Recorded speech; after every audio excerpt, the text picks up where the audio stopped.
अस्सलाम वालेकुम जी। जिस तरह डॉन के आर्टिकल से आप परेशान थे, सर समझ नहीं आ रही कैसे पढ़ें और उसको यूज़ में कैसे लाएं, अब आप परेशान हो रहे हैं वोकेबलरी को लेके, नहीं समझ आ रही वोकेबलरी बिल्ड कैसे होगी, आर्टिकल को पढ़ के कैसे हमने अपने पास वो वोकेबलरी को नोट डाउन करना है और कितनी वोकेबलरी को नोट डाउन करना है, कितने वर्ड सीखने हैं। एक चीज़ उससे पहले आपने ये याद रखनी है कि essay writing is never about this vocabulary. Essay writing is about articulation, expression and technical treatment of the style of English essay। ठीक है, आपका सिर्फ ये पार्ट जो है वो एग्जामिन होगा। उतनी वोकेबलरी सीखिए जितनी आर्टिकुलेशन और एक्सप्रेशन को इम्प्रूव करने के लिए काम आए, बस इससे ऊपर नहीं जाना। वो आपने पीएचडी इंग्लिश सिंड्रोम में नहीं फंसना कि भाई मैंने इंग्लिश में पीएचडी करनी है तभी मेरा ऐसे पास होगा। आप ऐसे स्टूडेंट्स को भी देखेंगे जिनकी लिटरली इंग्लिश में पीएचडी थी लेकिन वो फेल कर गए, और आप ऐसों को भी देखेंगे कि जिनके पास बैचलर्स की डिग्री थी, कुछ भी नहीं आता था, कोई वोकेबलरी नहीं थी, बस उन्होंने इस चीज़ को फॉलो किया और वो पास कर गए। जब ये जर्नी में आप आगे निकलेंगे आपको ये इस तरह के लोग मिलेंगे। तो आते हैं अपने टॉपिक के ऊपर। मैंने ये आर्टिकल ओपन किया। आर्टिकल में सबसे पहले मैं शुरू करता हूँ और मैं पढ़ता हूँ as the fractious new government. Oh shit, सामने फ्रैक्शियस का वर्ड, नया वर्ड आ गया। परेशान हो गई जी, नहीं समझ आ रही अब क्या करूँ इसका। तो पहले क्या होता था, पहले आप जो यूजुअली स्टूडेंट फॉलो करते हैं अप्रोच, वो ये जल्दी से वो वर्ड लिखा, उसको अपने सामने उसका उर्दू मीनिंग लिखा और आपने तसव्वुर किया कि भाई आपका ये काम हो गया। नो, दिस इज़ छोटा सा part of your vocabulary building exercise. ये एक छोटा सा पार्ट है, ठीक है। असल गेम क्या है, असल गेम ये है कि आपने वो वर्ड लिखे, उसके आगे उनका इंग्लिश मीनिंग लिखा, उर्दू मीनिंग लिखा और उनका जुमले में, सेंटेंस में भी इस्तेमाल किया। फॉर एग्ज़ाम्पल जैसे मैं आपको कहता हूँ जी, ये रिवर्ट का वर्ड है, रिवर्ट को कहते हैं वापस लौटना। I had to revert to the typewriter, computer failed. ठीक है जी, यहाँ पे मैंने क्या किया कि मैंने एक वर्ड लिखा और उसका इंग्लिश में क्या इस्तेमाल है वो भी मैंने लिखा, और फिर जाके मैं ये गुमान कर सकता हूँ कि ये वोकेबलरी मुझे याद रहेगी। ये क्या है, जस्ट अनदर पार्ट है। अब एक और इससे स्टेप अहेड आगे अगर आप जाते हैं तो वो क्या स्टेप है, वो है आप उस जो आपने वर्ड लिखा है उसको ये पहले तो आइडेंटिफाई करें कि वो एडजेक्टिव है, वो ईडियम है, वो नाउन है, वो क्या चीज़ है, ठीक है। और उसके बाद उसकी आगे उर्दू में आपने लिखा, जैसे फॉर एग्जांपल मैं कहता हूँ रेप्रोचमेंट, ताल्लुकात की बहाली या बेहतरी, और री इस्टेब्लिशमेंट या इम्प्रूवमेंट ऑफ रिलेशन को हम क्या कहते हैं, रेप्रोचमेंट कहते हैं। और फिर उसके बाद मैं नीचे क्या कर रहा हूँ, मैं एक इंग्लिश का जुमला भी लिख रहा हूँ। The recent development in the Middle East by China played a significant role in the rapprochement of Iran Saudi relations. ठीक है, अच्छा, स्टार्टलिंग, चौंका देने वाला, ठीक है जी, ये क्या है जी, खूबी है, मतलब क्या है, आपका एडजेक्टिव है। China's rise is startling, China का जो राइज है वो स्टार्टलिंग है, चौंका देने वाला है, in its speed and magnitude.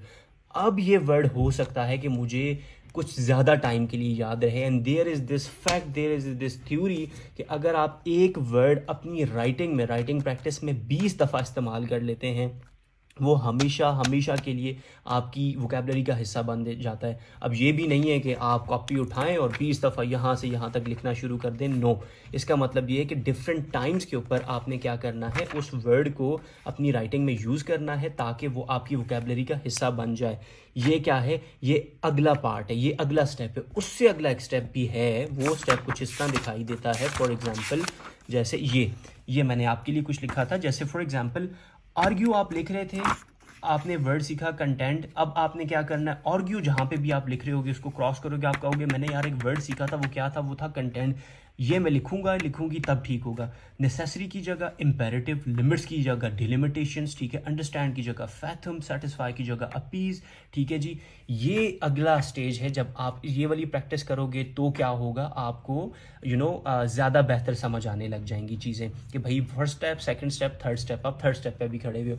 इस सारे प्रोसेस में आप हेल्प कहाँ से लोगे, सबसे बेस्ट हेल्प आपकी करेगा चैट जीपीटी। चैट जीपीटी पे जाइए, ठीक है जी, उसे इस तरह की कोई एक प्रॉम्प्ट दीजिए, give me the Urdu meanings of the word, I will add in the next prompt या next chat. Also tell me which part of speech is it, moreover right 3 sentences, 1 in political, 1 in economic, 1 in social context, ताकि मैं उर्दू का usage या sentence का usage clear हो। ठीक है जी, वो कहता है श्योर, गो हैड। मैं यहाँ पे आके उसे कोई एक जुमला या कोई एक सेंटेंस, जैसे फॉर एग्जांपल मैंने यहाँ पे क्या देखा था, फ्रैक्शियस, FRACTI, ठीक है जी, हम लिखते हैं FRACTIOUS, फ्रैक्शियस, ठीक है जी, एंटर मैं करता हूँ। अब वो क्या करेगा, फ्रैक्शियस का मुझे बताएगा ये, ठीक है जी। द वर्ड फ्रैक्शियस मीन बदमिजाज। The fractious debate in parliament over the proposed tax reform bill led to deadlock. और ये क्या है आगे, political sentence. Economic, the fractious negotiations, ठीक है जी। The social negotiations, sorry social context में जुमला।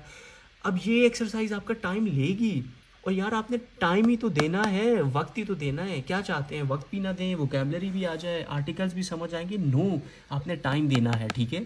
अब आपने क्या किया, उर्दू मीनिंग अपने पास यहाँ नोट डाउन कर लिया, यहाँ पे आपने सेंटेंसेस का यूजेज देख लिया, और ये वर्ड जो है वो क्या है, एडजेक्टिव है। ये आपके सामने इसमें लिखा हुआ है, इट्स एन एडजेक्टिव, ठीक है जी। तो ये क्या है, खूबी के तौर पर इस्तेमाल होगा। और यहाँ पे आर्टिकल पे अगर वापस आएँ तो यहाँ भी हमें लग रहा है, as the fractious new government fails to get a grape on the matters, ठीक है जी। और आगे वो आपका पूरा आर्टिकल आप जैसे भी पढ़ो, for example in its early demise, demise का वर्ड मुझे नज़र आ गया। एक और एग्जांपल के तौर पे हम करते हैं। अब मैं कोई उसको ऊपर इतनी बड़ी बड़ी प्रॉम्प्ट्स नहीं दूंगा, अब मैं सिर्फ अगला वर्ड लिखूंगा। मैं लिखूंगा DEMISE, डिमाइज। एंटर करूंगा, वो मुझे बताएगा। अब वो समझदार है, सियाना है, ठीक है जी। और ये मुझे क्या कर रहा है, वो डिमाइज का उर्दू मीनिंग ये है क्या, सेंटेंसेस में किस तरह यूज़ होगा। एक पढ़ो नहीं समझ आ रहा, दूसरा पढ़ो नहीं समझ आ रहा, तीसरा, और फिर भी समझ नहीं आ रही, फिर लैपटॉप बंद करके सो जाओ, लेकिन आपको समझ आ जाएगी, ठीक है। तो आपने ये वाला तरीका अपनाना है, वहाँ से कॉपी करो चीज़ें, अपने पास इस तरह की एक डायरी रखो जिसमें आप अपने पास ये चीज़ें नोट डाउन करो। चाय का कप पकड़ा शाम का, चाय पी, एंजॉय किया, लेकिन साथ आपकी ये डायरी पकड़ी हुई है। जहाँ आप जा रहे हो, जहाँ उठ के आप गए, आपने क्या किया, ये अपने पास ये डायरी पकड़ी हुई है। आप घूम फिर रहे हो, आपने ये पढ़ना शुरू कर दिया। अच्छा जी, स्टैंड ऑन द कस्प का मतलब है चोटी पे खड़े होना, ठीक है। ये कहाँ मैं इस्तेमाल कर सकता हूँ, मैं इसको जी पाकिस्तान अफेयर्स में अगर मैं ये बात करने लगूँगा तो मैं यहाँ पे इसको यूज़ करूँगा। रग़बत, मिलान, प्री डिस्पोजिशन। अच्छा जी, प्री डिस्पोजिशन का क्या मतलब है जी, predisposition of youth towards crime. ओ अच्छा, अट्रैक्शन की जगह अब मैं क्या यूज़ करूँगा, प्री डिस्पोजिशन का वर्ड यूज़ करूँगा। तो दिस इज़ द वे जी, ये तरीका है, ठीक है। इसके बगैर आप वोकैबुलरी नहीं सीख पाओगे। ये तरीका है। ये for example I am acting कि मैं चाय का कप पी रहा हूँ, लेकिन मैं नहीं पी रहा, मैं सिर्फ आपको सिखाने की नौयत से ये कर रहा हूँ, ठीक है। तो अगर आपने ये वाला तरीका फॉलो किया तो आपका जो काम है आसान होगा। नहीं तो मुश्किल लग रहा है, एक दफ़ा नहीं समझ आ रही, दूसरी दफ़ा तो बस फिर आप ये पकड़ो लैपटॉप को, ऐसे बंद करो और आप कहो कि भाई ये मेरे बस का काम नहीं है। टेक केयर जी, अल्लाह हाफिज़।